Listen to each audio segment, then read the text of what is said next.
In this video, I am going to outline 4 problems that I have noticed when reading modern-day so-called China historians. One particular historian will serve as an example of this, but you are more than likely to find that my criticisms apply to many others. The first technique is basic smearing. When they throw mud at a name or phenomena, passing judgment on it before telling the audience anything else about that thing. Recently I spotted an example of this in the book I read called The Troubled Empire, China in the Yuan and Ming Dynasties. This is the Harvard series on Imperial Chinese history. This is part 5 of the 6-volume series. It's comprehensive and meant to be authoritative. One might expect the author to pick and choose what they focus on. This is unavoidable. No book can cover everything. At the same time, we might not expect what is recounted to be interspersed with little trips of personal commentary. This smear tactic, I've noticed, is usually used early on in a gloss of the subject. For example, here, in introducing the Ming Dynasty's founder, Ming Taiu, Timothy Brooke manages to set one's mind against him before we even find out about his stated cause and actions as leader. And I quote, "Instead, what mattered to him was transforming the battered realm he seized from the Mongols and make it into a Taoist utopia, though it all too readily morphed into a legalist gulag." This is a classic case of modern projection. It goes without saying that the word choice here is completely inappropriate, and later on in the book, the writer Brooke completely fails to defend this chutzpah statement anywhere. The fact is that the idea of the Ming Dynasty founder Taizu as bringing about this terrible thing has already been seeded, planted into the reader's mind.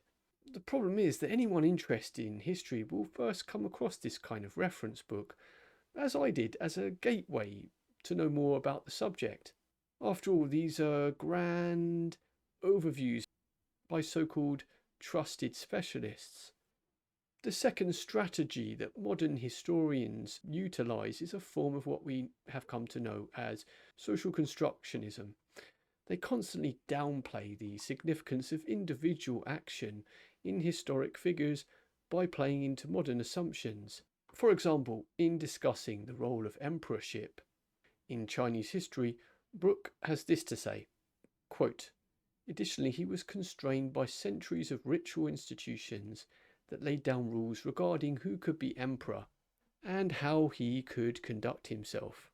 This and many other quotes in the book leave the impression that the emperor was almost entirely constrained by his context and had little freedom to move. Also, the assumption here is that ritual was merely a tool of restraint, and no doubt perhaps the rare cynic in the past would have believed this only about rituals being restrictive. However, many would have seen the rituals as that which holds together and allows for any so-called freedom to begin with. Aside from the fact that in his own book, Brooke recounts how many times by choice Taizu, the Ming founder, devotes himself to so-called ritual, for example spending entire days in monasteries. All these modern projections laid down on top of history serve to emphasize the foolishness of believing that the emperor had any real power at all.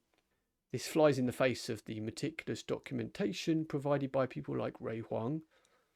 In 1587, a year of no significance, focusing on the reign of the Wanli emperor, whose decision to back away from any responsibility completely paralyzed the system. If it was true that the emperor was entirely restrained by ritual and precedent, the Wanli emperor's refusal to make decisions would have been irrelevant. The third strategy modern historians apply is their deconstructivist tendencies. Even until the subject that they are talking about, they pull the rug out from under themselves. Here is Brooks's introduction to Emperor Zhu's decision to move the capital to Beijing. And I quote, "Beijing became the permanent capital of China. Kublai Khan engaged a Muslim architect, He to design his new capital on a breathtaking grand scale, which she did by combining Mongol elements of military display with traditional Chinese architectural forms. The result was a Mongol-Chinese hybrid that turned its back on Song architectural style and has come to be regarded as typically Chinese.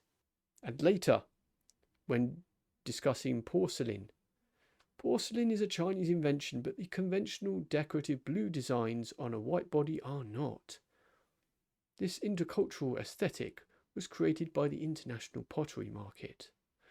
The taste for blue and white originated in Persia. Such smug asides litter the book.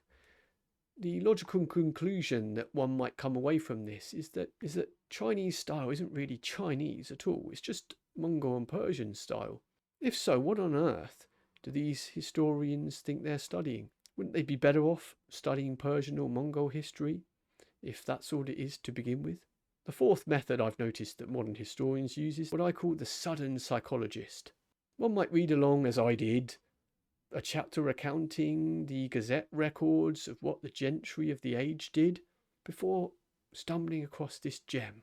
Whatever they ended up doing, the local gentry were concerned first and foremost with protecting their elite status in local society. In one sentence, Timothy Brooks has managed to fly over from his office in the historians department at Harvard and find himself in the Institute of Marxist Studies. Absolutely remarkable. Talk about reading intentions into the past. These are just four of the problems that I've noticed with modern Chinese historians. If you notice any others, let me know.